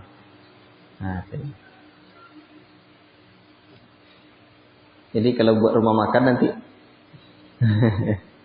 azka ta'am. Berarti menjual ayat Allah gitu ya? Enggak juga.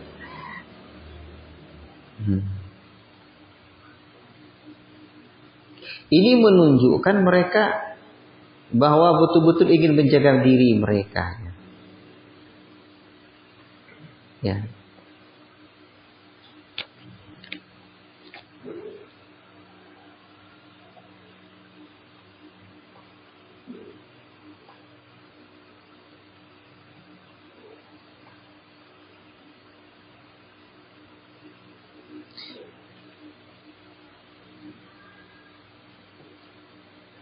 Jadi begitu mereka bangun, ya, lihat generasinya tidak generasi yang sebelumnya.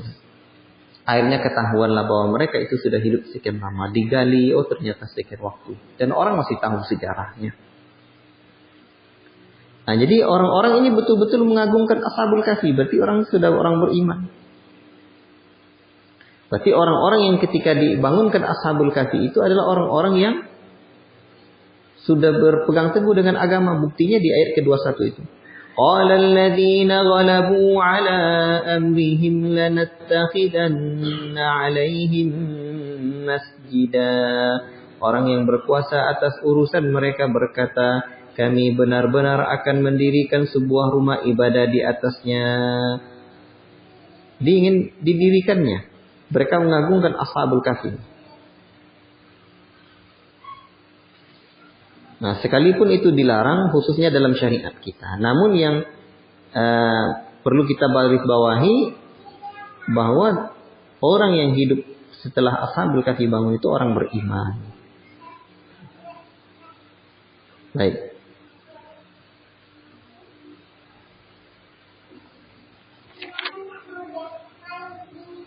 Nah, itu luar biasa. Dan kalau antum bertanya di mana Ashabul Kahfi ini sekarang, itu terjadi perbedaan pendapat yang panjang. Di mana? Ada yang mengatakan di Yordan sana. Seingat saya demikian itu ada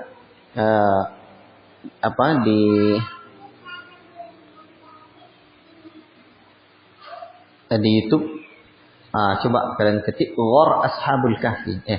Iya, War Ashabul Kahfi. War Ashabul Kahfi. Dia akan keluar nanti itu. Itu dia. Tuh. War Ashabul Kahfi. Di Amman sana. Aku selalu ada. Nah, ini lah tak tanggung YouTube-nya sekarang.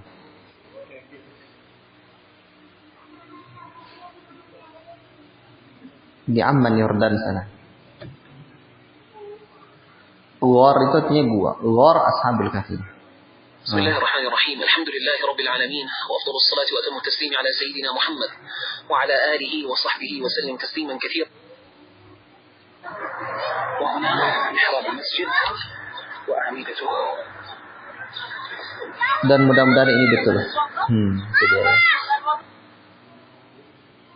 فجزاهم الله عنا خيرا ورضي عنهم والحقنا بهم على خير فهم شموس الهدى وان امه الاسلام قد جاءت على دينهم نصره للحق الذي كانوا عليه وخلد الله ذكرهم ورفع شانهم ونحن نتربى عليهم ونسال الله ان يحشر.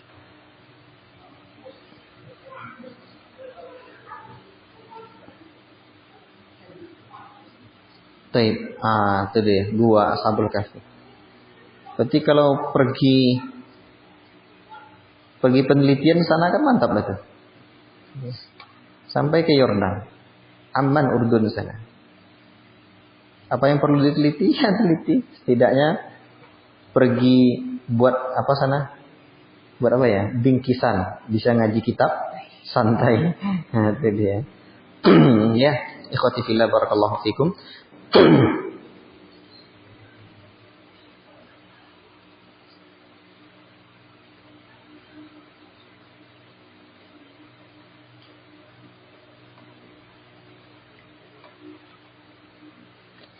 Baik, kemudian petunjuk-petunjuk tentang dakwah.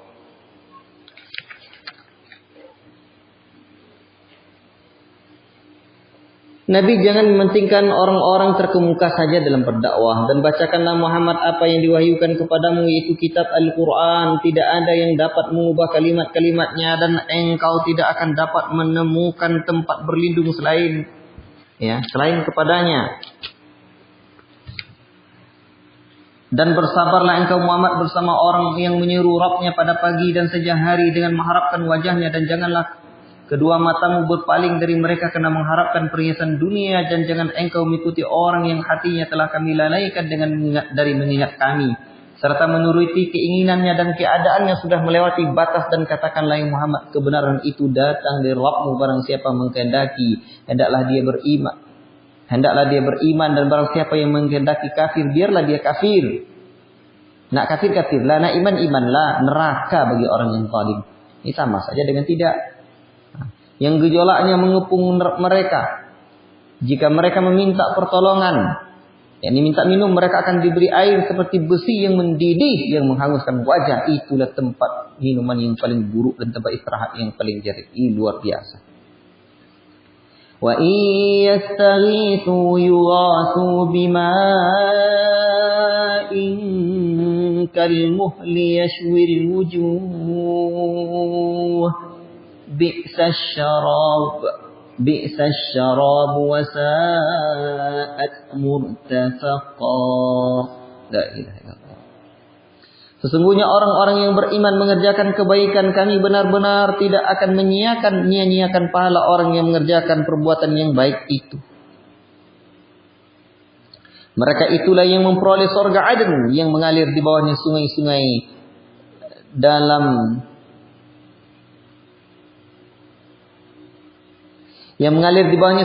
dalam surga itu. Mereka diberi perhiasan gelang emas dan mereka memakai pakaian hijau dari sutra halus dan sutra tebal. Sedangkan mereka duduk sambil bersandar di atas dipan-dipan yang indah. Itulah sebaik-baik pahala dan tempat istirahat yang indah.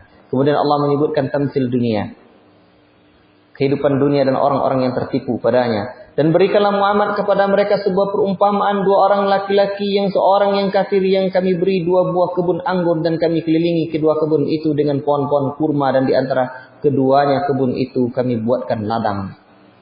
Kedua kebun itu menghasilkan buahnya dan tidak berkurang buahnya sedikit pun, dan di celah-celah kedua kebun itu kami alirkan sungai. Dan dia memiliki kekayaan besar, maka dia berkata kepada kawannya yang beriman ketika bercakap-cakap dengan dia, hartaku lebih banyak daripada hartamu dan pengikutku lebih kuat. Dan dia memasuki kebunnya dengan sikap merugikan dirinya sendiri karena angkuh dan kafir. Dia berkata, aku kira kebun ini akan binasa selama-lamanya, dan aku kira hari kiamat itu tidak akan datang, dan sekiranya aku dikembalikan kepadaku, pasti aku akan mendapatkan tempat kembali yang lebih baik daripadanya. Kawannya yang beriman berkata kepadanya sambil bercakap-cakap dengannya, apakah engkau ingkar kepada Tuhanmu yang menciptakan engkau dari tanah, kemudian setetes air mani, lalu dia menjadikan engkau seorang laki-laki yang sempurna? Tetapi aku percaya dialah Allah Rabbku. Aku tidak akan mempersekutukan Rabbku dengan sesuatu pun. Dan mengapa engkau memasuki kebunmu tidak mengucapkan Masya Allah la quwata illa billah, sungguh atas kehendak Allah semua ini terwujud, tidak ada kekuatan kecuali dengan pertolongan Allah. Sekalipun engkau anggap harta dan keturunanku lebih sedikit darimu, maka mudah-mudahan Rabbku akan memberikan kepadaku kebun yang lebih baik dari kebun ini. Dan dia mengirimkan petir dari langit ke kebunmu, sehingga kebun itu menjadi tanah yang licin, atau air yang menjadi surut ke dalam tanah, maka engkau tidak akan dapat menemukannya lagi, dan harta kekayaan dibinasakan. Lalu dia membolak-balikkan kedua telapak tangannya, tanda menyesal terhadap apa yang telah dia belanjakan untuk itu. Sedangkan pohon anggur roboh bersama penyangganya.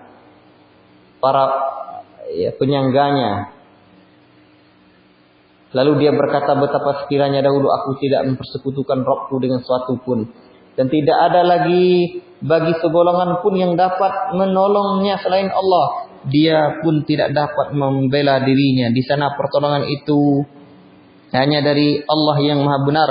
Dialah pemberi pahala terbaik dan pemberi balasan terbaik. Dan buatkanlah untuk mereka manusia perumpamaan kehidupan dunia ibarat hujan yang kami turunkan dari langit sehingga menyuburkan tumbuh-tumbuhan di bumi. Kemudian tumbuh-tumbuhan itu menjadi kering yang diterbangkan oleh angin, dan Allah Maha Kuasa atas segala sesuatu.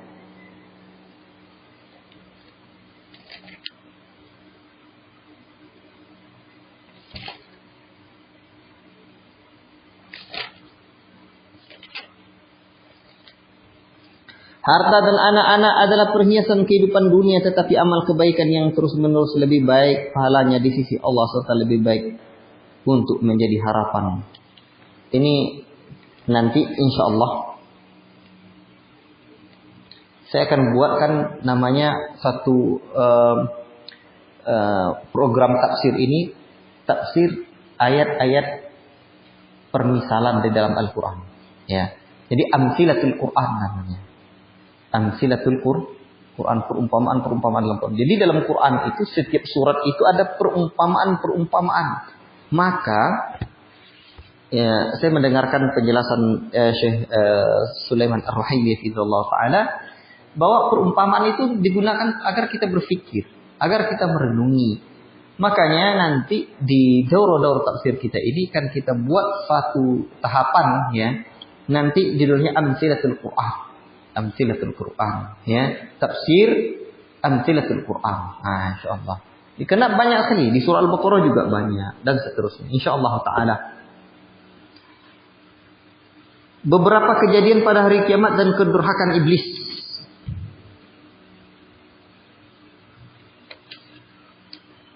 Dan ingatlah pada hari ketika kami perjalankan gunung-gunung, engkau akan melihat bumi itu rata, kami kumpulkan mereka seluruh manusia dan tidak kami tinggalkan seorang pun dari mereka, dan mereka akan dibawa ke hadapan Rabb-Mu dengan berbaris. Allah Ta'ala berfirman, sesungguhnya kamu datang kepada kami sebagaimana kami menciptakan kamu pada pertama kali. Bahkan kamu menganggap bahwa kami tidak akan menetapkan bagi kamu waktu untuk berbangkit, untuk memenuhi perjanjian. Dan ketika diletakkan kitab catatan amal, lalu engkau akan melihat orang yang berdosa, mereka ketakutan terhadap apa yang ditulis di dalamnya. Dan mereka berkata, betapa celaka kami, kitab apakah ini? Tidak ada yang tertinggal, yang kecil dan yang lebih besar, melainkan catatan semua, tercatat semuanya. Dan mereka dapati semua apa yang telah mereka kerjakan tertulis. Dan Rabb-Mu tidak menzalimi seorang pun juga. Dan ingatlah ketika kami berfirman kepada malaikat, sujudlah kamu kepada Adam. Mereka sujud kepada Adam kecuali iblis, dia adalah golongan jin. Maka dia mendurhakai perintah Rabb-Nya. Kana minal jinni fafasaqa an amri rabbih. Pantaskah kamu menjadikan dia dan keturunannya sebagai pemimpin selain aku, padahal mereka adalah musuhmu sangat buruk. Lah iblis itu sebagai pengganti Allah bagi orang yang zalim. Aku tidak menghadirkan mereka iblis dan anak cucunya untuk menyaksikan penciptaan langit dan bumi, dan tidak pula penciptaan diri mereka sendiri. Aku tidak menjadikan orang yang menyesatkan itu sebagai penolong. Dan ingatlah pada hari ketika dia berfirman, panggillah olehmu sekutu-sekutumu yang kamu anggap itu. Mereka lalu memanggilnya, tapi mereka sekutu-sekutu itu tidak membalas seruan mereka, dan kami akan adakan untuk mereka tempat kebinasaan, yakni neraka. Dan orang-orang yang berdosa melihat neraka, lalu mereka menduga bahwa neraka itu akan jatuh, bahwa mereka akan jatuh ke dalamnya, dan mereka tidak menemukan tempat berpaling darinya. Kemudian akibat tidak mengindahkan peringatan Allah Rabbuna Tabaraka wa Ta'ala. Dan sesungguhnya kami telah menjelaskan berulang-ulang kepada manusia dalam Al-Quran ini dengan bermacam-macam perumpamaan, tetapi manusia adalah memang yang paling banyak membantah. Dan tidak ada satupun yang menghalangi manusia untuk beriman kepada petunjuk telah datang kepada mereka dan memohon ampun kepada Rabb-Nya, kecuali keinginan menanti datangnya hukum Allah yang telah berlaku pada umat yang dahulu, atau datangnya adab atas mereka dengan nyata. Dan kami tidaklah mengutus rasul-rasul melainkan sebagai pembawa kabar gembira dan pemberi peringatan, tetapi orang kafir membantah dengan cara yang batil, agar dengan demikian mereka dapat melenyapkan yang hak kebenaran, dan mereka menjadikan ayat-ayatku dan apa yang diperingatkan terhadap mereka sebagai olok-olokan. Dan siapakah yang lebih zalim daripada orang yang telah diperingatkan dengan ayat-ayat Rabb-Nya, lalu dia berpaling darinya dan melupakan apa yang telah dikerjakan oleh dua tangannya? Sungguh kami telah menjadikan hati mereka tertutup sehingga mereka tidak memahaminya, dan kami letakkan pula sumbatan di telinga mereka. Kendati pun engkau Muhammad menyeru kepada mereka kepada petunjuk, niscaya mereka tidak akan mendapat petunjuk untuk selama-lamanya. Dan Rabb-Mu yang Maha Pengampun memiliki kasih sayang. Jika Dia hendak menyiksa mereka karena perbuatan mereka, tentu Dia akan menyegerakan siksa bagi mereka, tetapi bagi mereka adalah waktu yang ditentukan untuk mendapatkan siksa yang mereka tidak akan menemukan tempat berlindung. Dan penduduk negeri itulah telah kami binasakan ketika mereka berbuat zalim, dan telah kami tetapkan waktu tertentu bagi kebinasaan mereka. Wallahu ta'ala alam bisawab. Dan insyaAllah ta'ala nanti ba'da zuhur kita lanjutkan dengan kisahnya Nabi Musa dan Khadir insyaAllah ta'ala. Dan tinggal satu lembar lagi masuk kita juz yang ke-6. Ini artinya juz yang ke-16 insyaAllah. Barakallahu fikum. Mudah-mudahan kita bisa baca banyak hari ini. Tetapi habis surah Al-Kahfi ini saya pengen cepat dahulu dan kita baca Al-Quran ya lebih banyak insyaallah taala. Wassallallahu wasallam ala nabiyina Muhammad wa ala alihi washabihi ajma'in. Wassalamualaikum warahmatullahi wabarakatuh.